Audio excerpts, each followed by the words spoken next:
दोस्तों, बहुत समय पहले की बात है। एक छोटे से गांव में दो भाई रहते थे, अर्जुन और विक्रम। दोनों जुड़वा थे लेकिन स्वभाव में बिल्कुल अलग। अर्जुन सीधा साधा, ईमानदार और धर्मप्रिय व्यक्ति था जो सत्य के मार्ग पर चलता था। वहीं विक्रम चतुर, लालची और सांसारिक सुखों में डूबा हुआ था। उनके माता पिता का देहांत बचपन में ही हो गया था और घर की जिम्मेदारी दोनों भाइयों पर आ गई थी। अर्जुन ने परिश्रम करके परिवार को संभालने की ठानी, जबकि विक्रम ने जल्दी धन कमाने के लिए गलत रास्ता चुना। वह छल कपट, धोखाधड़ी और बेईमानी से धन इकट्ठा करने लगा। गांव में एक संत रहते थे जिनका नाम महात्मा रघुनाथ था। अर्जुन उनके सत्संग में जाता, उनकी बातें सुनता और जीवन में अच्छाई के मार्ग पर चलता। विक्रम इसे मूर्खता समझता और अर्जुन का मजाक उड़ाता। भाई, इस ज्ञान व्यान से कुछ नहीं होता। अगर कुछ पाना है तो समझदारी से पैसा कमाओ, चाहे जैसे भी।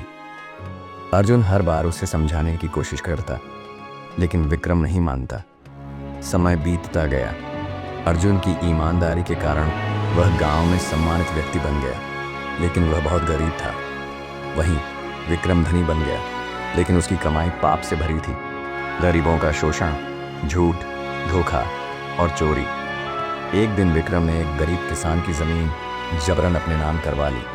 किसान ने रोते हुए कहा, यह अन्याय है, मेरा परिवार भूखा मर जाएगा। विक्रम ने हंसकर कहा, भाग्य को कोसने से कुछ नहीं होता।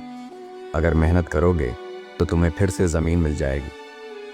अर्जुन ने यह देखा तो बहुत दुखी हुआ।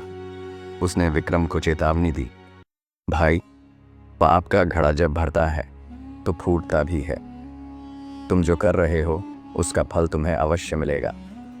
लेकिन विक्रम ने इसे हंसी में उड़ा दिया। कुछ वर्षों बाद अचानक विक्रम का व्यापार डूबने लगा।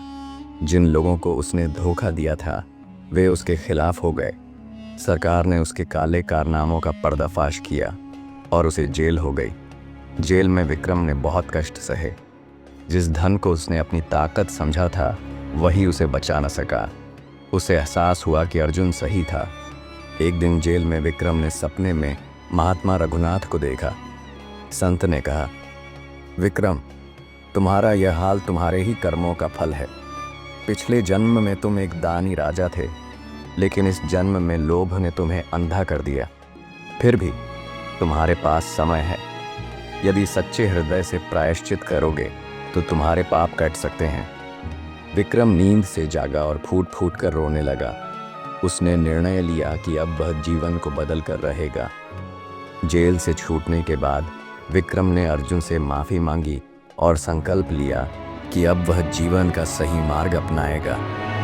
उसने अपनी बची हुई संपत्ति गरीबों में बांट दी और साधारण जीवन जीने लगा।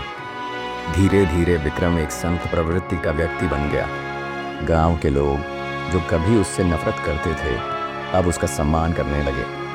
उसने महसूस किया कि सच्चा सुख धन में नहीं बल्कि सेवा और सच्चाई में है। कर्मों का लेखा जोखा कोई नहीं मिटा सकता, लेकिन सच्चे हृदय से पछतावा और परिवर्तन हमेशा नया जीवन दे सकता है।